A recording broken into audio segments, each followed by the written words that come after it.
This is Capital Notes from Milwaukee's NPR. I'm Maayan Silver, less than 2 months until the 2024 election, and J.R. Ross is here as our trusty guide. He's editor of WizPolitics.com. Welcome, J.R. Thanks for being here. Hey, thanks for having me. All right, so J.R., former independent presidential candidate Robert F. Kennedy Jr., who withdrew from the race last month, has filed a lawsuit in Dane County Circuit Court. He's asking to force his way off of Wisconsin's presidential ballot. It's one of 3 suits he's filed in 3 separate states. Before we get into the procedure of this, can you tell me why it may make a difference politically whether Kennedy is on or off the ballot in Wisconsin? Well, former President Trump wants him off the ballot. He's afraid of him taking votes away. If you go look at the last Marquette Law School poll, we got a new one in a couple of days, but the last one had Kennedy 8%. Among his supporters, 10% were self-identified Republicans. I think it was like 4% were Democrats. So he was pulling more people from Trump than from Harris. And the idea or the fear among Republicans is that Kennedy could, in a state like Wisconsin, sway things a little bit. So they like to see him off the ballot to try and improve Trump's chances in Wisconsin and other states. All right. So with that backdrop, Kennedy is arguing that a state law that prevents him from withdrawing means he's treated differently from Democratic and Republican nominees. Can you explain what's the difference between ballot access candidates like Democrats and Republicans, Trump and Harris, and independent candidates like Kennedy? Sure. For a Democrat or Republican, they hit certain benchmarks every election. They've got ballot access. So their process is they have a deadline the first Tuesday of September to certify Elections Commission who their nominee is going to be. So that's why, for example, Joe Biden was never actually on the November ballot in Wisconsin because he was never certified by the Democrats. They did that at their national convention, certified Harris. She's put forward for the Election Commission to consider. Pretty straightforward process. Now, there are other requirements that they have in state law that you have to follow if you are a ballot access candidate like that. But that's the process. For an independent, which is what Kennedy sought to get the ballot on, you have to collect signatures, at least 2,000 statewide, a maximum of 4,000, and turn them in by August 6th. Under state law, there's no mechanism for a candidate for office to withdraw nomination papers once they've been submitted. The Kennedy lawsuit argues that there's an unfairness to that and that basically you have a deadline to decide if you're going to run of August 6th if you're an independent, but if you are a Democrat or Republican, you have until early September. That's not fair. Now, there are different processes, and don't forget, once you turn in signatures, the commission must take time to examine them. They want to make sure nobody just fills in a bunch of fake names, right, 2,000 times. So they go through each signature, make sure it's valid, or run some checks on it, and that kind of thing. The suit argues the process takes too long, that even if they need time to review those nomination papers, they don't need a full month, essentially, to do it. And there should be a different process. It's not fair, essentially, to have Kennedy on, but Joe Biden not.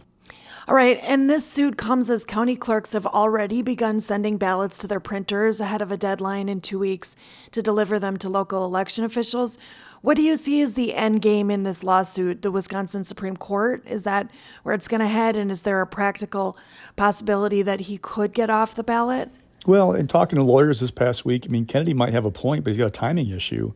So if you go back 4 years ago, the Green Party filed a lawsuit because it was not allowed to be on the presidential ballot. They went to the court, Supreme Court of Wisconsin, said, hey, we want you to force our way on the ballot so that we qualified. There were some issues with the nomination papers that they had gathered the signatures on. The Supreme Court ruled in mid-September, hey, you're too late. You waited until September 3rd to file your lawsuit. Ballots were basically already being printed. We can't stop the process now because that's too late. Well, fast forward to now, Kennedy's lawsuit was filed 4 years to the day after that Green Party lawsuit. Clerks have already been to the printer to drop off their ballots. I talked to several last week who were either at the printer or about to go to the printer. They face a tight deadline. September 18th, they must have ballots in the hands of local clerks. Those municipal clerks on the 19th have to be mailing them out to those who have an absentee ballot request already on file. So it takes a week or two sometimes to print ballots. These clerks can't wait. There's a challenge there for Kennedy to convince a Dane County judge, say, hey, even the process has started, even though state law clearly says you can't take back nomination papers, you should take me off the ballot. So he may have a point. I mean, it's an interesting legal argument, right, about whether there's different treatment of major party candidates versus third party ones and independents. But the timing is the problem. It's a tight window for these clerks to get this stuff done. And if you delay it, you start impacting when voters get ballots. That can be a problem. And do you see this ending up in the Wisconsin Supreme Court? And would it be the Wisconsin Election Commission that would be, appealing the ruling if the ruling was for Kennedy in the trial court? Well, at this point, I mean, we haven't even seen a hearing scheduled in Dane County Court. So there's a possibility this thing might just kind of like wither on the vine, as some attorneys have told me, because there's just, usually you get some time to respond to a lawsuit. There's a window for this. It's unique to file it this late and try and get something changed. So I'm not quite sure what's going to happen legally, but realistically, there's not a great chance it's going to go very far. Gotcha. All right. You're tuned into Capital Notes. I'm WAWM's Maayan Silver, speaking with J.R. Ross, editor of WizPolitics.com. All right, surrogates. President Joe Biden was in southwestern Wisconsin on Thursday. He announced $7.3 billion in federal investments in clean energy for rural America. Donald Trump's campaign had surrogates in Milwaukee that night. What's the latest messaging in general from the presidential campaigns in the dairy state? Republicans want to talk about the economy, inflation, things that they think they're doing well on. Democrats want to talk about, like the president, investments in rural Wisconsin, abortion, democracy. I mean, basically they're hitting their highlights, their main points they want to make, and there's a good reason why. There's a messaging thing here is also like a math thing. So look at Joe Biden going to western Wisconsin, Westby. It's a small town south of La Crosse. Look, it's part of the 3rd Congressional District. Harris is probably not going to win that. Trump won it in 2020, won it in 2016. It's not about winning the district. It's about narrowing the gap. Because if you think about Wisconsin as a puzzle, there's a big blue piece in Dane County. It is a turnout machine for Democrats. There's this red piece that goes around Milwaukee, the WOW counties, Waukesha, Ozaukee, Washington, that have gotten a little less deep red over the years.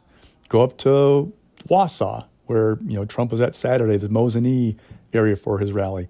That's gotten red over the years. What I'm getting at is, if you're a Democrat, you want to try and narrow that gap in western Wisconsin, rely on that deep blue Dane County, rely on Milwaukee turning out strongly, rely on the WOW counties getting a little more purple.